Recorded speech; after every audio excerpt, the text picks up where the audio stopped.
Hello and welcome. This video is about my KF-8G Kingfisher space fighter model project. One of my favorite channels on YouTube right now is Sublight Drive Crafts, where Zebediah over there scratch builds amazing spaceship models using polystyrene. He's mainly built ships from existing IPs, but recently he started making some ships entirely of his own design, which has been cool to see. What's even cooler is that he's actually been releasing the plans to build these ships on Etsy. As a fan of that channel, I really wanted to have one of those ships for my very own. However, I've never built anything with polystyrene before, nor do I have any of the materials to do so.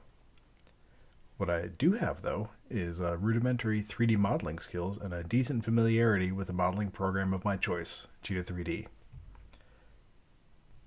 Cheetah can actually import the PDF plans provided by Sublight Drive and turn those vector files into 2D planes, which I could then assemble into a 3D model.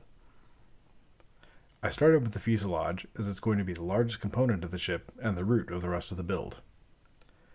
Then I moved on to the wings. I only needed to make one, and then use a symmetry modifier in Cheetah to duplicate and flip the one I had already made. I realized that the side paneling of the ship was going to be necessary for accurately placing the wings, so I handled that next. To get the angle of the wings just right, I imported the front projection PDF page and lined it up with my model so I could match it exactly. That also reminded me to add little fins to the end of the wings. Next up were the tail fins. Just like the wings, I modeled one and used a symmetry modifier to save myself a ton of time duplicating it. Finally, it was time for the cockpit.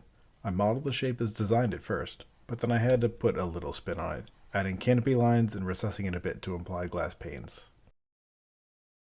I had almost forgotten the engine bay, but with that quickly blocked out, the ship was done. Or, well, done as much as it would have been with just the templates. It still looks good though. Check out these nice renders.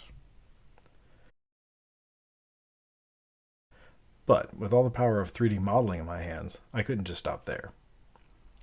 My first task was to add some engines to the ship. Zebediah had kit-bashed these on his own build from pen caps, but since I don't have any pen caps modeled, I did these from scratch. I also added some vents to the front grille because, frankly, it looks cool.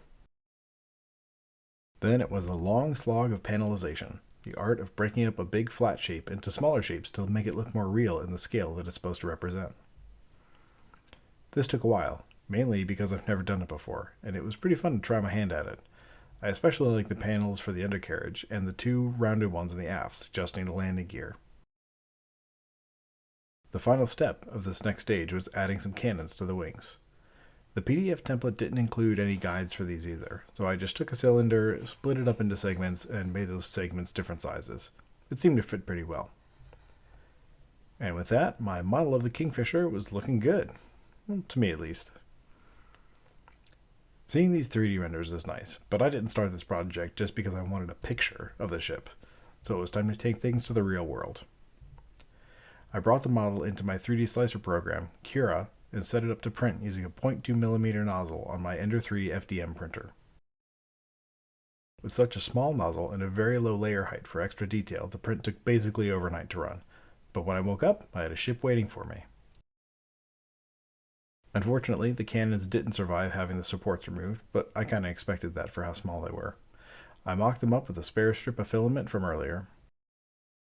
With the ship cleaned up and primed, it was time to paint.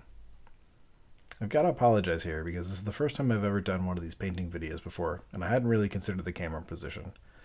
I'm a lefty, and by putting the camera on the left side, I basically guarantee that all we see now is my hand. That's a lesson learned, and if I do another painting video in the future, you can bet I'll address it then.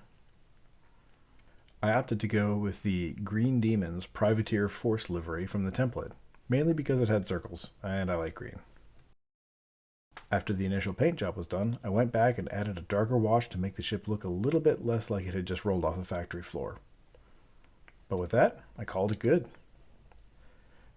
This was a fun project, so big thanks to Sublight Drivecast for making these templates to follow along with. Maybe seeing this will inspire you to take on a cool project of your own. Whether it does or doesn't, I hope you've enjoyed seeing the whole process from beginning to end. Take care out there.